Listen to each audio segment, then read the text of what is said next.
Assalamualaikum warahmatullahi wabarakatuh.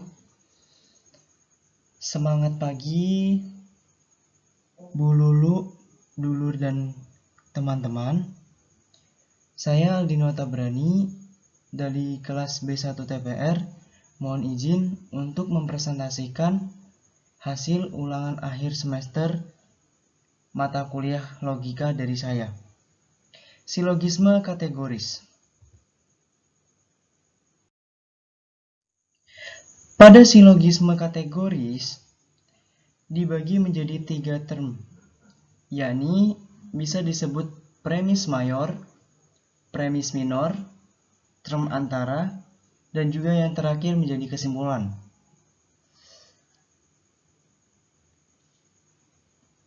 Setiap manusia bisa meninggal.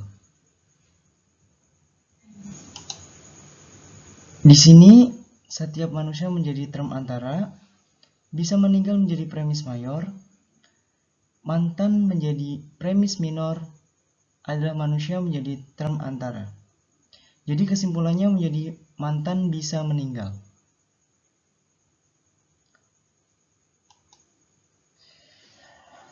Selanjutnya,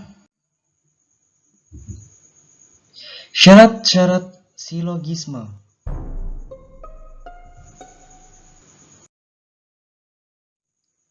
Apa syarat-syarat dari silogisme?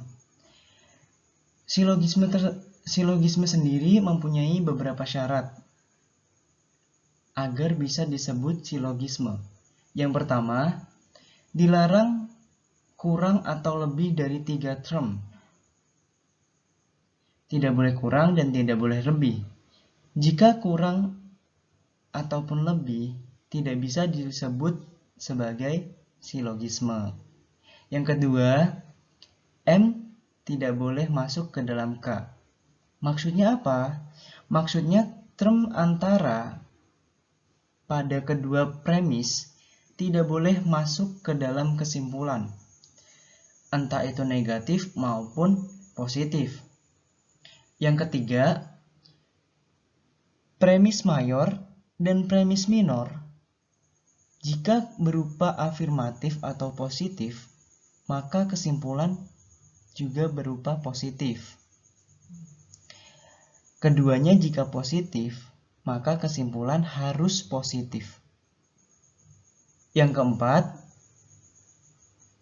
premis mayor dan premis minor bisa dikatakan keduanya itu tidak boleh sama-sama negatif.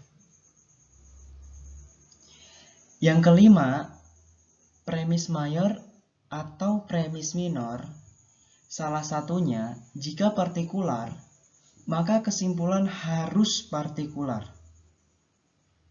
Tidak boleh universal. Untuk yang keenam, jika premis mayor atau premis minor, salah satunya berupa negatif, maka kesimpulan harus negatif.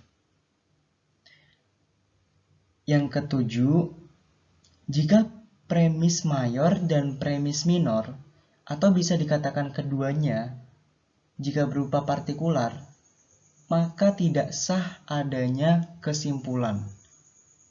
Tidak bisa dikatakan silogisme juga. Dan yang terakhir nih, ketika premis mayor atau premis minor, salah satunya partikular dan negatif, maka kesimpulan harus juga partikular dan negatif. Mari kita lihat contoh-contohnya yang lain. Setiap tumbuhan membutuhkan air. Janda bolong adalah jenis tumbuhan. Maka kesimpulannya apa? Kesimpulannya janda bolong membutuhkan air. Di sini berlaku syarat silogisme ketika premis mayor dan premis minor berupa afirmatif atau positif, maka kesimpulan juga harus positif. Kita lanjut contoh kedua.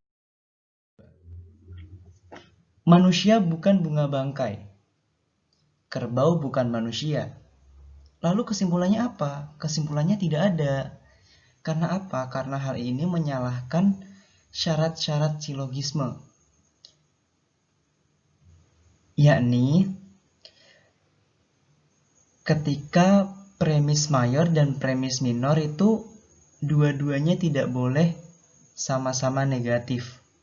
Ketika dua-duanya sama-sama negatif, tidak bisa diambil kesimpulan.